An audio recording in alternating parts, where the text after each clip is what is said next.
நம்முடைய பிதாவாகிய தேவனுடைய அன்பும், ஆண்டவராகிய இயேசு கிறிஸ்துவின் கிருபையும், சமாதானமும் உங்கள் அனைவரோடும் கூட என்றென்றைக்கும் இருப்பதாக. தலைப்பு: நான் உன்னை விட்டு விலகுவதும் இல்லை, உன்னை கைவிடுவதும் இல்லை. யாத்திராகமம் 20ஆம் அதிகாரம். களவு செய்யாதிருப்பாயாக என்ற கட்டளையை குறித்து நாம் ஆராய்ந்து வருகிறோம். யோசுவா 7ஆம் அதிகாரம் 10, 11 வசனங்களை நாம் தியானித்து வருகிறோம். அதில் யோசுவா ஐயா யுத்தத்திற்கு போகும்போது எரிகோ பட்டணத்தில் வெற்றி பெறுகிறார். அங்குள்ள பாபிலோனிய சால்வையையும் வெள்ளியையும் தங்கத்தையும் அந்த ஆகான் என்கிற யூதா கோத்திரத்து மனிதன் திருடிக் கொள்கிறார். அதை தன் கூடாரத்தில் மறைத்து வைத்திருக்கிறார்.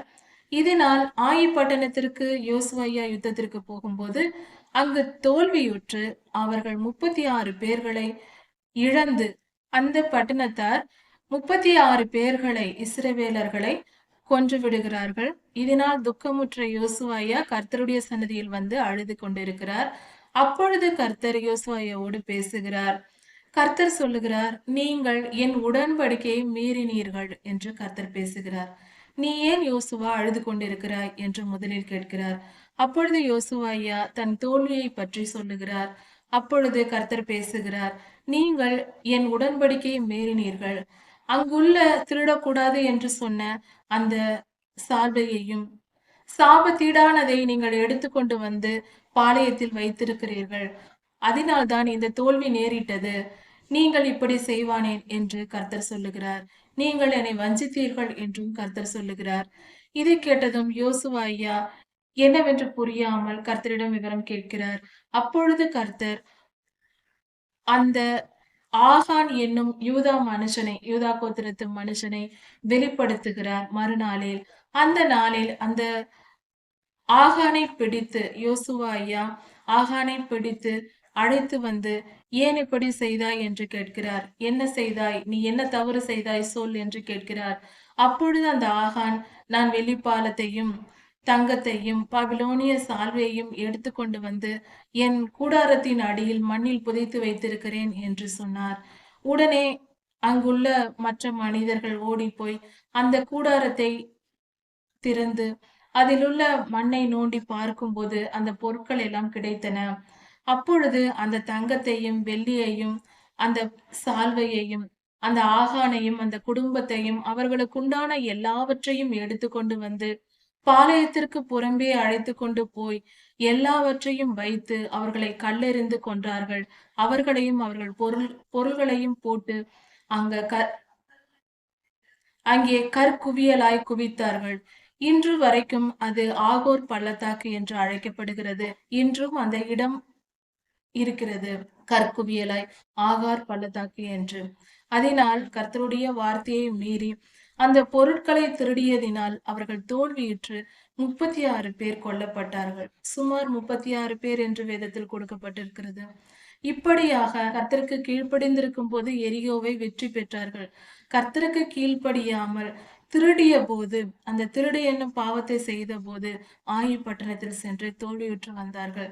இதிலிருந்து நாம் தெரிய வேண்டியது, நாம் எப்பொழுதும், நாம் எல்லா சூழ்நிலையிலும், எந்த காலத்தில் வாழ்கிற மனிதர்களானாலும் இந்த காலத்திலும் சரி, நம் வாழ்க்கையிலும் இன்ப துன்பங்கள் வருகிறது.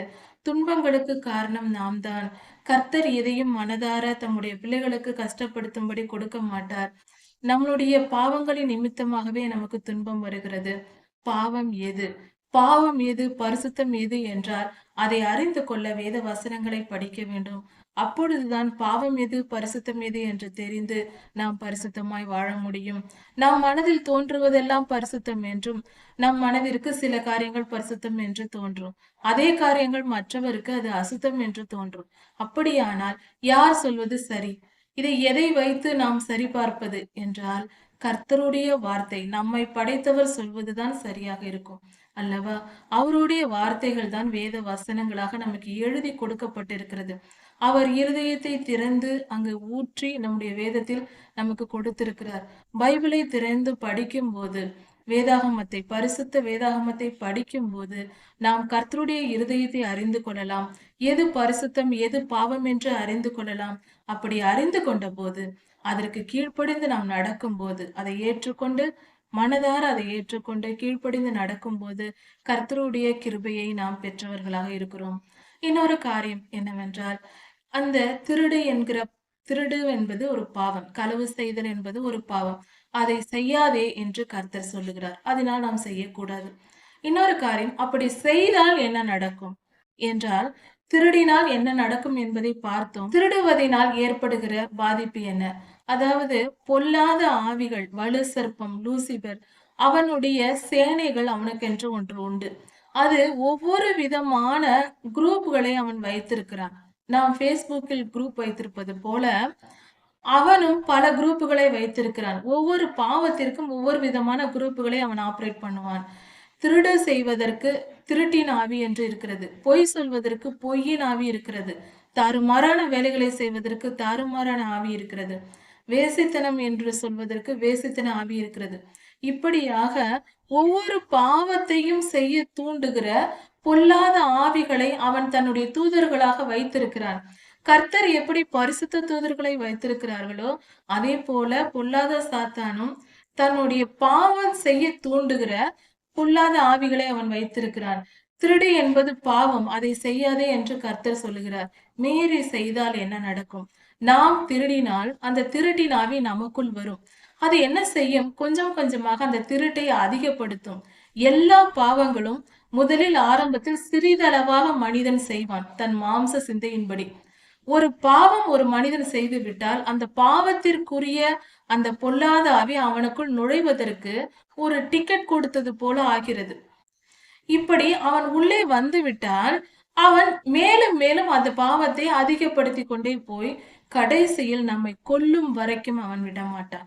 இப்படியாக தான் பொல்லாத ஆவிகள் செய்கிறது. சிலர் இப்படிப்பட்ட பாவத்தை பாதியிலேயே நிறுத்தி விடுவார்கள். அப்படி நிறுத்தியவர்கள் அந்த பாவத்திற்குரிய தண்டனையை பெறுவார்கள். அவனுடைய பேச்சை கேட்டுக்கொண்டு வாழ்க்கை முழுவதும் பாவம் செய்கிறவர்களும் உண்டு. அதனால் சிறிதளவு நாம் செய்தால் போதும், பொல்லாத ஆவிகள் வந்து நுழைந்து விடும். அதனால்தான் கர்த்தர் சொல்லுகிறார், களவு செய்யாதே. துளியும் செய்யக்கூடாது, கொஞ்சம் தானே, சிறியது தானே. சிறு பிள்ளைகள் ஒரு பென்சிலை திருட ஆரம்பிக்கிறார்கள் என்றால் நம் வீட்டில் உள்ள பிள்ளைகள் உடனே அவர்களை கடுமையாக தண்டித்து அவர்களை அப்பொழுதே திருத்தி விட வேண்டும். சிறு பிள்ளைகளிலேயே பாவத்தை திருத்தி விட்டால் பெரியவர்களாகும் போது அவர்கள் பரிசுத்தவான்களாக வளருவார்கள். அவர்கள் வாழ்க்கை சுலபமானதாக இருக்கும், பாவம் செய்யாமல். சிறிய வயதில் அதை பாராட்டினால், பாவத்தை பாராட்டினால் இன்னும் அதிகமாக செய்து அவர்கள் வாழ்க்கை சீரழிந்து விடும். பெற்றோர்களின் பங்கு பிள்ளைகளை வளர்ப்பதில் ரொம்ப ஜாக்கிரதையாக இருக்க வேண்டும். பெற்றோர்கள் முதலில் இந்த கட்டளைகளை கை கொண்டு நடந்தால் பிள்ளைகள் பரிசுத்தமாய் வளர்வார்கள், அவர்கள் வாழ்க்கையும் நன்றாக இருக்கும். பெற்றோர்கள் பிள்ளைகளுக்கு சொத்து சுகங்களை சேர்த்து வைக்க தேவையில்லை. நற்குணங்களை போதித்து தாங்களும் வாழ்ந்து காட்டி அப்படி வளர்த்தால் போதுமானது.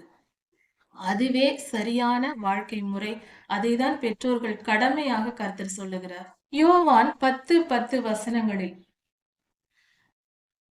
யோவான் 10ஆம் அதிகாரம் 10ஆம் வசனத்தில் சொல்லப்பட்டிருக்கிறது, திருடன் கொல்லவும் அழிக்கவுமே, திருடன் திருடவும் கொல்லவுமே வருகிறான் என்று. திருடன் திருடவும் கொல்லவும் வருகிறான். திருட்டு என்பதும் கொல்வது என்பதும் அழிவுக்குரிய காரியங்கள். இது பிசாசின் கிரியைகள். திருடன் என்று இந்த இடத்தில் சொல்லப்படுவது பிசாசை குறிக்கிறது. பொல்லாத ஆவிகள் தான் நம்மை அழிப்பதற்காக இப்படிப்பட்ட தந்திரங்களை சொல்லும். திருட்டு என்றால் என்ன என்றால், ஒரு சுலபமான ஒரு காரியத்தை, ஒரு பொருள் நமக்கு தேவை என்றால் அதை உழைத்து சம்பாதித்து பணத்தை சேர்த்து அந்த பொருளை நாம் வாங்குகிறோம். ஒரு செல்போன் வேண்டும் என்றால் நாம் பணத்தை உழைத்து சம்பாதித்து அந்த பணத்தை எடுத்து ஒரு செல்போன் வாங்க வேண்டும். இதற்கு காலம், உழைப்பு போன்ற காரியங்கள் வேண்டும். சந்தர்ப்ப சூழ்நிலைகள் அமைய வேண்டும். சற்று காலமாகும். ஒரு சிறு பையன் வாங்க விரும்புகிறான் என்றால் அவனுக்கு கொஞ்சம் காலமாகிறது என்று வைத்துக் கொள்வோம். அதே சமயத்தில் திடீரென்று ஒரு நண்பனுடைய செல்லை திருட வேண்டும் என்றால் ஒரு நிமிடத்தில் அவன் திருடி விடலாம். இப்படிதான் பொல்லாத ஆவிகள், நீ சுலபமாக இதை அடையலாம், சீக்கிரமாக இதை அடைந்து விடலாம், உன் ஆசையை நீ நிறைவேற்றிக் கொள்ளலாம் என்று இச்சையை தூண்டி அந்த பாவத்தை செய்ய வைக்கிறான். யாக்கோபு 1ஆம் அதிகாரம் 14-15 வசனங்களில் சொல்லப்பட்டிருக்கிறது, இச்சையானது பாவத்தை பிறப்பிக்கும், பாவம் கர்ப்பம் தரித்து மரணத்தை பிறப்பிக்கும் என்று.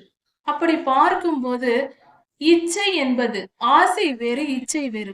ஆசை என்பது நியாயமாக நமக்கு உரிமையுள்ள பொருள்களை நாம் ஆசைப்படுவது, நம் வீட்டில் உள்ள உணவை நாம் சாப்பிடுவது போல.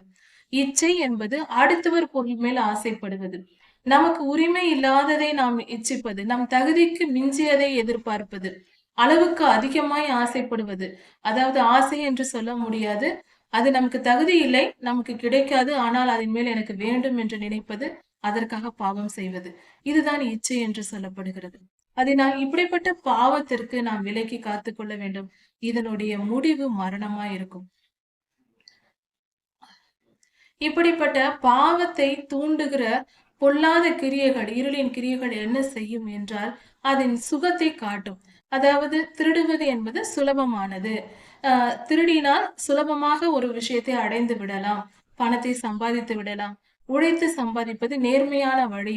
அதை செய்தால் மிகவும் நீண்ட காலம் ஆகும், அது மிகவும் கஷ்டம், உன்னால் முடியாது என்று சொல்லி பொல்லாத ஆவிகள் மனிதனோடு பேசும். கர்த்தரும் மனிதனோடு பேசுகிறார். எந்த குரலை நாம் கேட்கிறோம் என்பதே முக்கியம். இச்சை இருக்கிற மனம் பொல்லாத ஆவிகளின் பேச்சை கேட்கும். பரிசுத்தத்தையும் நீதியையும் தேடுகிற மனம் கர்த்தருடைய வார்த்தையை கேட்கும்.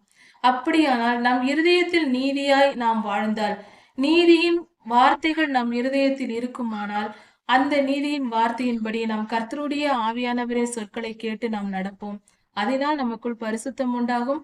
பரிசுத்தமான வாழ்க்கை வாழ்ந்து பரிசுத்தமான பரலோக ராஜ்யத்தை சென்றடைய முடியும். பாவம் செய்தால், இச்சித்து பாவம் செய்தால், அந்த பாதை நரகத்திற்கு கொண்டு போய் சேர்த்து விடும். அது எரி நரகம், அக்னியும் கந்தகமும் எரிகிற அக்னி கடலில் அது. அதில் போய் நாம் நித்தியமாக வேதனையை அனுபவிக்க வேண்டி வரும். அதனால் இந்த காரியங்களை குறித்து நாம் ஜாக்கிரதை உள்ளவர்களாய் நம் வாழ்க்கையை நாம் காத்து கொள்ள வேண்டும். திருட்டு என்பது பாவம். களவு செய்யாதிருப்பாயாக என்று கர்த்தர் சொல்லுகிறார். எந்த காரணத்தை முன்னிட்டும் சாக்கு போக்கு சொல்லக்கூடாது. என்னுடைய சூழ்நிலை அப்படி, அதனால் களவு செய்தேன் என்று. அப்படியெல்லாம் ஒன்றும் இல்லை. அது நம்மை நாமே ஏமாற்றிக் கொள்ளுகிற செயலாய் இருக்கிறது. தயவு செய்து எந்த காரணத்தையும் எந்த காரியத்தையும் சொல்லக்கூடாது. பாவம் என்றால் பாவம்தான். அதை இந்த காரணங்கள், சூழ்நிலைகள் இப்படியெல்லாம் சொல்லிக்கொண்டு திருட்டை களவு செய்வதை நியாயப்படுத்த கூடாது. எந்த சூழ்நிலையா இருந்தாலும் திருடு பாவம்தான். கர்த்தர் திருடாதே என்று சொல்லியிருக்கிறார். இந்த உலகத்தில் கர்த்தர் இந்த 10 கட்டளைகளின்படி வாழ்ந்து காண்பித்திருக்கிறார். அவருக்கு இருக்கிற அதே சூழ்நிலைகள் தான் நமக்கும் இருக்கிறது. அதனால் கர்த்தரால் திருடாமல் வாழ முடிந்தது, அதே போல நம்மாலும் வாழ முடியும். இந்த மண்ணில் வாழ்ந்து காண்பித்து சென்றிருக்கிறார். அதனால் எந்த காரணத்தை முன்னிட்டும் நாம் திருடக்கூடாது, சந்தர்ப்ப சூழ்நிலைகளை சொல்லக்கூடாது. அதை துளியளவும் நம்மில் இராதபடி நம் இருதயத்தை காத்துக்கொள்வோம். திருட்டில் இன்னொரு விதமான ஒரு திருட்டு இருக்கிறது. தங்களுடைய வருமானத்தில் 10ல் 1 பங்கு தசம பாகத்தை கர்த்தருடைய ஆலயத்திற்கு கொடுக்க வேண்டும் என்று கர்த்தர் கட்டளை கொடுத்திருக்கிறார். தசம பாகத்தை நாம் செலுத்துவதில்லை. பலர் இந்த பாவத்தை செய்கிறார்கள், பாவம் என்று அறியாமலே. அப்படி நாம் தசம பாகத்தை கொடுக்காமல் நமக்கென்று வைத்துக் கொண்டால் சாக்கு போக்கு சொல்லக்கூடாது. வருடத்தில் 3 முறை ஆண்கள் கர்த்தருக்கு காணிக்கை செலுத்த வேண்டும் என்றும், வருடத்தின் தசம பாகம், வருடத்தின் பலனில் தசம பாகம் செலுத்த வேண்டும் என்று வேதம் சொல்லி இருக்கிறது. அதனால் வருடத்தில் ஒரே முறை கூட செலுத்தி விடலாம். அதில் 10ல் 1 பங்கை எடுத்து கர்த்தருக்கு நாம் செலுத்த வேண்டும். நாம் தசம பாகத்தை செலுத்தாவிட்டால் அதுவும் கர்த்தருடைய தசம பாகத்தை நாம் திருடியதாக கணக்கு வரும். மல்கியா 3ஆம் அதிகாரத்தில் இதை குறித்து கொடுக்கப்பட்டிருக்கிறது. அதனால் எப்பொழுதும் தசம பாகத்தை சரியாக செலுத்த வேண்டும். இல்லை என்றால் அது கர்த்தருடைய பணத்தை நாம் திருடி கொண்டது போல ஒரு செயலாக அமைகிறது. இதுவும் பாவமே. அதனால் கர்த்தருடைய கட்டளைகளை மீறுகிற இந்த செயலை நாம் செய்யக்கூடாது. எந்த சூழ்நிலையிலையும் கர்த்தருக்கு காணிக்கை செலுத்துவதும் தசமபாகம் செலுத்துவதும், நாம் வேண்டிக் கொண்ட காணிக்கைகளை செலுத்துவதையும் தாமதப்படுத்தாமல் சரியான நேரத்தில் நாம் செலுத்திவிட வேண்டும். கர்த்தருக்கு பயப்படுகிற பயத்தோடு. அவர் சர்வ வல்லவர். அவருக்கு நாம் பயந்து நடக்க வேண்டும். பொருத்தனை பண்ணி கொண்டால் அதை உடனே செலுத்த வேண்டும். அல்லது பொருத்தனையை செலுத்த வசதி இருக்கிறதா என்று பார்த்து கொண்டு பொருத்தனை செய்ய வேண்டும். பொருத்தனை செய்யாமல் கூட இருக்கலாம். ஆனால் பொருத்தனை செய்துவிட்டு காணிக்கை செலுத்தாமல், வேண்டிக் கொண்டதை செய்யாமல் இருக்கக்கூடாது. கர்த்தருக்கு பிரியமாய் நடப்போம். களவு செய்யாதிருப்பாயாக என்ற இந்த கட்டளையை கை கொண்டு நடந்து நாம் கர்த்தருக்கு பரிசுத்தமாய் வாழ்ந்து நித்திய ஜீவனை சுதந்திரித்துக் கொள்வோம். கர்த்தர் உங்களை ஆசீர்வதிப்பாராக. மாரநாதா.